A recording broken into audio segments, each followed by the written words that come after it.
Vladimir Putin's renewed interest in engaging with Donald Trump reflects a nuanced and complex strategy. The Kremlin has publicly emphasized the importance of restarting arms control negotiations and resolving the war in Ukraine, presenting itself as a rational actor advocating global stability. Yet beneath this rhetoric lies a complex interplay of motivations, optics, and global positioning. The Kremlin spokesperson Dmitry Peskov's statements about resuming arms control negotiations reveal Russia's desire to project an image of international responsibility. And Peskov's assertion that the legal framework of arms control was undermined not through Russia's fault is an attempt to rewrite history. The suspension of the New START treaty in February 2023 followed Moscow's invasion of Ukraine, undermining this claim. Still, emphasizing disarmament serves a dual purpose for Putin, appealing for global sentiment while pressuring the United States to engage on Russia's terms. Interesting, Putin's inclusion of France and the UK in potential negotiations introduces a layer of complexity. This gambit shifts the focus from bilateral US-Russia talks to the multilateral framework, allowing Moscow to dilute Washington's leverage and portray itself as a proponent of comprehensive disarmament. This is in contrast to the negotiations that Putin, from his fridge, wants over Ukraine, where London and Brussels are irrelevant. And so, for that matter, is Zelensky. Putin's enthusiasm for Trump's return to power underscores the Russian president's belief that Trump represents a more favourable negotiating partner than his predecessor. Trump's scepticism of NATO, his ambivalence towards Ukraine, the transactional diplomatic style align well with Moscow's strategic goals. And by echoing Trump's claim that the 2020 US election was stolen and supporting his assertion that the Ukraine war could have been avoided, Putin not only flatters Trump, but also amplifies divisions within the United States. Putin's calculated praise of Trump as businesslike, pragmatic, and trustworthy contrasts sharply with his disdain for President Biden's administration, which he viewed as ideologically rigid and uncompromising. And Trump's threats of sanctions and tariffs may irritate Moscow's elite, but Putin likely perceives these as negotiable tools rather than existential threats. Despite Putin's expressed willingness to negotiate, the conditions he outlines remain maximalist. Demands such as Ukraine's withdrawal from occupied territories, renunciation of NATO aspirations, severe military reductions effectively strip Ukraine of sovereignty.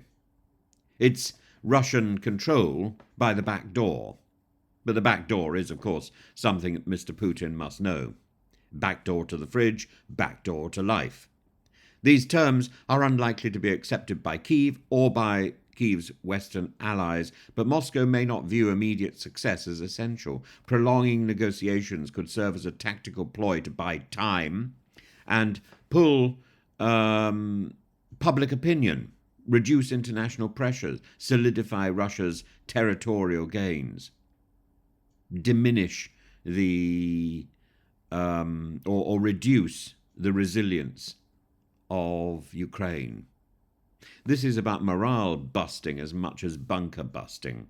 Trump's potential role in peace talks adds another layer of complexity. His suggestion of a demilitarized zone and criticism of President Zelensky as no angel signal a shift that Moscow might exploit. And Trump's vague blueprint and populist rhetoric leave room for uncertainty, which could frustrate Moscow's long-term objectives. I think the most pernicious idea that Trump is putting forward is the idea that there is equivalence between Putin and Zelensky. And this is outrageous. The reality is very simple. Putin is evil, Zelensky is good. Anything else is a misjudgment.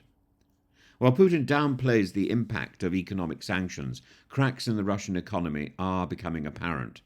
Runaway inflation, a strained defense budget, reliance on oil and gas revenues make Moscow vulnerable, and Trump's call for OPEC to lower oil prices directly targets Russia's financial lifeline, raising questions about how much longer Putin can sustain the war effort without significant domestic repercussions. Yet Putin's confidence in Russia's resilience suggests he views economic hardship as manageable. Alexandra Prokopenko's assessment that economic problems are unlikely to outweigh Putin's determination to continue the war underscores the Kremlin's long-term commitment to achieving its global goals even at whatever cost.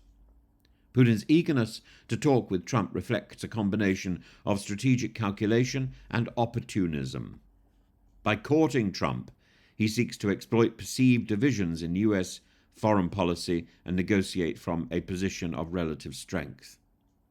Yet the Kremlin's demands remain incompatible with Western priorities, suggesting any progress will be slow and fraught with challenge.